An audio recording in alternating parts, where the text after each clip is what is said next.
अध्याय 17 श्रद्धा त्रय विभाग योग। श्रद्धा के 3 विभागों को समझते हुए योग का अनुसरण करना। भगवत गीता अध्याय 17 श्लोक 1। अर्जुन ने कहा, हे कृष्ण, उन लोगों की स्थिति क्या होती है जो धर्म ग्रंथों की आज्ञाओं की उपेक्षा करते हैं किंतु फिर भी श्रद्धा के साथ पूजा करते हैं? क्या उनकी श्रद्धा सत्वगुणी, रजोगुणी अथवा तमोगुणी होती है? भगवत गीता अध्याय 17 श्लोक 2। पुरुषोत्तम भगवान ने कहा, प्रत्येक प्राणी स्वाभाविक रूप से श्रद्धा के साथ जन्म लेता है, जो सात्विक, राजसिक अथवा तामसिक 3 प्रकार की हो सकती है। अब इस संबंध में मुझसे सुनो। भगवत गीता अध्याय 17 श्लोक 3। सभी मनुष्यों की श्रद्धा उनके मन की प्रकृति के अनुरूप होती है। सभी लोगों में श्रद्धा होती है, चाहे उनकी श्रद्धि की प्रकृति कैसी भी हो। यह वैसी होती है जो वे वास्तव में हैं। भगवत गीता अध्याय 17 श्लोक 4। सत्वगुण वाले स्वर्ग के देवताओं की पूजा करते हैं, रजोगुण वाले यक्षों तथा राक्षसों की पूजा करते हैं, तमोगुण वाले भूतों और प्रेतात्माओं की पूजा करते हैं। भगवत गीता अध्याय 17 श्लोक 5 से 6। कुछ लोग अहंकार और दंभ से अभिप्रेरित होकर धर्म ग्रंथों की आज्ञाओं के विरुद्ध कठोर तपस्या करते हैं। कामना और आसक्ति से प्रेरित होकर वे न केवल अपने शरीर के अंगों को कष्ट देते हैं, बल्कि मुझे, जो उनके शरीर में परमात्मा के रूप में स्थित रहता हूँ, को भी कष्ट पहुँचाते हैं। ऐसे मूर्ख लोगों को पैशाचिक प्रवृत्ति वाला कहा जाता है। भगवत गीता अध्याय 17 श्लोक 7। लोग अपनी रुचि के अनुसार भोजन पसंद करते हैं, इसी प्रकार से उनकी ऐसी रुचि यज्ञ, तपस्या तथा दान के संबंध में भी सत्य है। अब मुझसे इनके भेदों के संबंध में सुनो। भगवत गीता अध्याय 17 श्लोक 8। सत्वगुण की प्रकृति वाले लोग ऐसा भोजन पसंद करते हैं जिससे आयु, सद्गुणों, शक्ति, स्वास्थ्य, प्रसन्नता तथा संतोष में वृद्धि होती है। ऐसे खाद्य पदार्थ रसीले, सरस, पौष्टिक तथा प्राकृतिक रूप से स्वादिष्ट होते हैं। भगवत गीता अध्याय 17 श्लोक 9। अत्याधिक कड़वे, खट्टे, नमकीन, गर्म, तीखे, शुष्क तथा मिर्च युक्त दाहकारक व्यंजन रजोगुणी व्यक्तियों को प्रिय लगते हैं। ऐसे भोज्य पदार्थों के सेवन से पीड़ा, दुख तथा रोग उत्पन्न होते हैं। भगवत गीता अध्याय 17 श्लोक 10। अधिक पके हुए, बासी, सड़े हुए, प्रदूषित तथा अशुद्ध प्रकार के भोजन तमोगुणी व्यक्तियों के प्रिय भोजन हैं। भगवत गीता अध्याय 17 श्लोक 11। धर्मशास्त्रों की आज्ञाओं के अनुसार पारितोषिक की अपेक्षा किए बिना और मन की दृढ़ता के साथ कर्तव्य समझते हुए किया गया यज्ञ सत्वगुणी प्रकृति का है। भगवत गीता अध्याय 17 श्लोक 12। हे श्रेष्ठ भरतवंशी, जो यज्ञ भौतिक लाभ अथवा आडंबरपूर्ण उद्देश्य के साथ किया जाता है, उसे रजोगुणी श्रेणी का यज्ञ समझो। भगवत गीता अध्याय 17 श्लोक 13।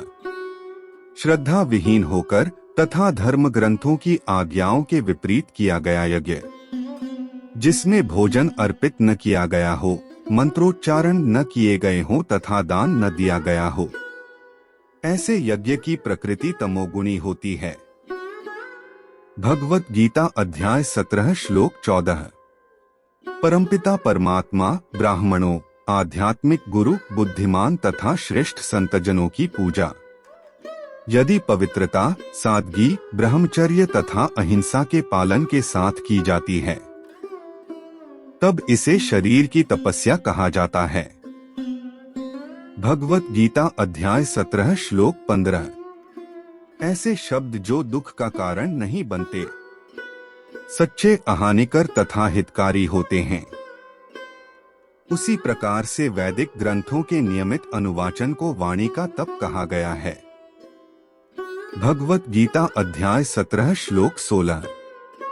विचारों की शुद्धता, विनम्रता, मौन, आत्मनियंत्रण तथा उद्देश्य की निर्मलता, इन सबको मन के तप के रूप में घोषित किया गया है। भगवत गीता अध्याय 17 श्लोक 17। जब धर्मनिष्ठ व्यक्ति उत्कृष्ट श्रद्धा के साथ भौतिक पदार्थों की लालसा के बिना 3 प्रकार की तपस्याएं करते हैं, तब इन्हें सत्वगुणी तपस्याओं के रूप में निर्दिष्ट किया जाता है। भगवत गीता अध्याय 17 श्लोक 18। जब किसी तपस्या को मान सम्मान प्राप्त करने और आराधना कराने के लिए दंभपूर्वक संपन्न किया जाता है, तब यह राजसी कहलाती है। इससे प्राप्त होने वाले लाभ अस्थायी तथा क्षणभंगुर होते हैं। भगवत गीता अध्याय 17 श्लोक 19। वह तप जो ऐसे व्यक्तियों द्वारा किया जाता है जो भ्रमित विचारों वाले हैं तथा जिसमें स्वयं को यातना देना तथा दूसरों का अनिष्ट करना सम्मिलित हो, उसे तमोगुणी कहा जाता है। भगवत गीता अध्याय 17 श्लोक 20। जो दान बिना प्रतिफल की कामना से यथोचित समय और स्थान में किसी सुपात्र को दिया जाता है, वह सात्विक दान माना जाता है।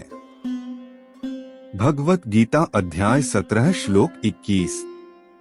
लेकिन अनिच्छापूर्वक अथवा फल प्राप्त करने की अपेक्षा के साथ दिए गए दान को रजोगुणी कहा गया है। भगवत गीता अध्याय 17 श्लोक 22। ऐसा दान जो अपवित्र स्थान तथा अनुचित समय पर कुपात्र व्यक्तियों को या बिना आदर भाव के अथवा अवमानना के साथ दिया जाता है, उसे तमोगुणी की प्रकृति का दान माना जाता है।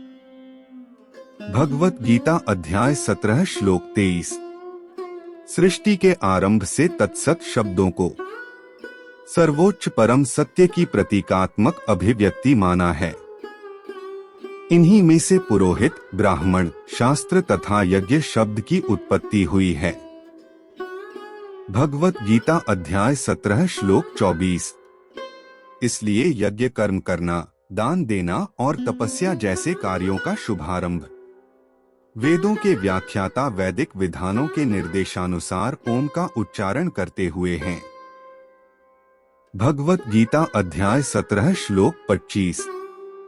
ऐसे व्यक्ति जो किसी फल की कामना नहीं करते किंतु भौतिक उलझनों से मुक्त रहना चाहते हैं, वे तप, यज्ञ तथा दान जैसे कार्य करते समय तत् शब्द का उच्चारण करते हैं। भगवत गीता अध्याय 17 श्लोक 26 से 27। सत शब्द का अर्थ शाश्वत और साधुता है। हे अर्जुन, इसका प्रयोग शुभ कर्मों को संपन्न करने के लिए किया जाता है।